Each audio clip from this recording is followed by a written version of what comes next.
we valued him. You know, I think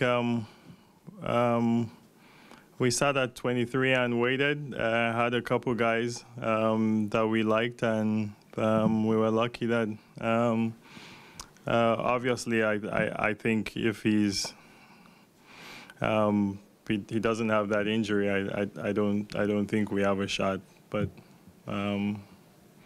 that's the price you pay, I guess, and that where you pick. But we liked him. We really liked him. That's the thing about drafts. Sometimes a guy just they think I got no chance of getting him, but somehow he falls into your lap. In this case, a previous injury. Sometimes it's just somebody takes somebody that you didn't think they're going to take, and that's just part of the deal. Yeah, it happens every year, every draft. This kind of things happen, and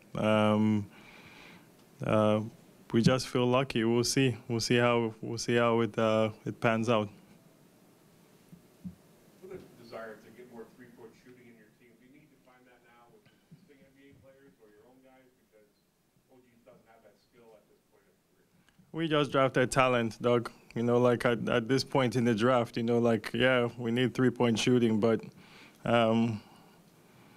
I guess is what I said the other day. You know, like we have three-point shooters on our team, and they didn't shoot so well at that time. So I don't know. You get more three-point shooters and they don't shoot so well, then it's the same thing. This is the draft. We go after, you know, like young talent. We want to develop here, and that was our approach with the draft. You talked to them twice before? Like you had 2 meetings with them? Yes. We brought him in. It was a quick visit couple days ago, and we visited with him in LA. And just watched him play throughout the year.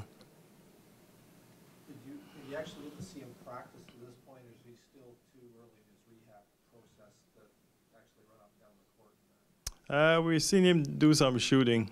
Saw him do some shooting in LA during a workout. We watched lots of videos. They've kept us posted with lots of videos of his workouts and what he's doing. So we feel comfortable. Our doctors felt comfortable. Were you aggressive trying to move up into the draft at all? Did you give too much thought to moving out of the draft, or using the draft to facilitate any other kind of roster movement? When it started falling this way, we were not so interested in moving out. You try to move up, but like I said, the draft is a draft, and you know we all fall in love with it the day of. And I hate to compare it to cars, you know, like, but the draft picks are so valuable, you know, like, and then you pick, and then all these players are available, you know, like 3 months after. So I think we're trying to be smart too with our approach, but. When you're at the top, you know, but I know that there's big value being there, but after a while, I think we have to pay attention to what we are doing, and so we tried a couple times, but I just know, you know, time and time again, every year when it's like teams were trying last year to get to us at 9, and when we picked Portal. And you know how difficult it is because you want that pick. You know, you fall in love with that pick, so you're not giving it up. And so it takes big deals to happen. And there was nothing there that we saw that that just was good for both teams. You mentioned those 5 or so different directions that you guys could go in that you've studied, depending on how things shake out in free agency. Is this somebody that you can see fitting into all of those different directions, regardless of where they end up? Yeah, 100%, because he gets better. You know, like we feel like he's a player that we feel has to develop, but I think will develop quickly. He's already a top defender type player, and then if we decide to go younger, or another direction, he fits. He's a young player, so I think he fits in all scenarios for us, and that's what made it interesting. Dwayne was in here and he used PJ as a comparison. Is that, you kind of see him in that vein? Yeah. He's a young kid, you know. Like there's still plenty to develop. There's still a long ways to go, but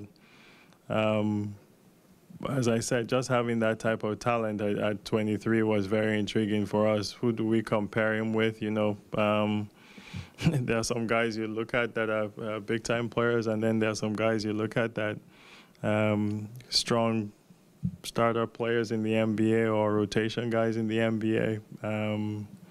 We're hoping we're going to pay a lot of attention to his development. This is what I talked about in how we have to really take our player development to another level in our thinking, just how creative we are, and really paying attention to developing these players. And it's a program we're building, and hopefully he fits.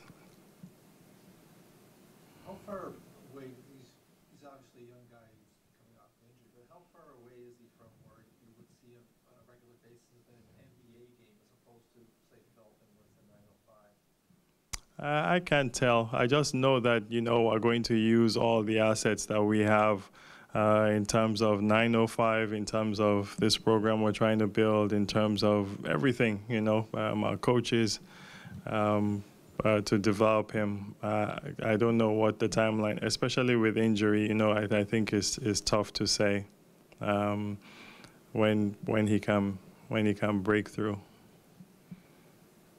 He mentioned October, November as when he thought he'd be back. Do you have a timeline on that yet, or? Who said that? Who said that? In New York, he said that. Do you have a timeline? I don't know. I'll go by doctors, Dr. Ujiri.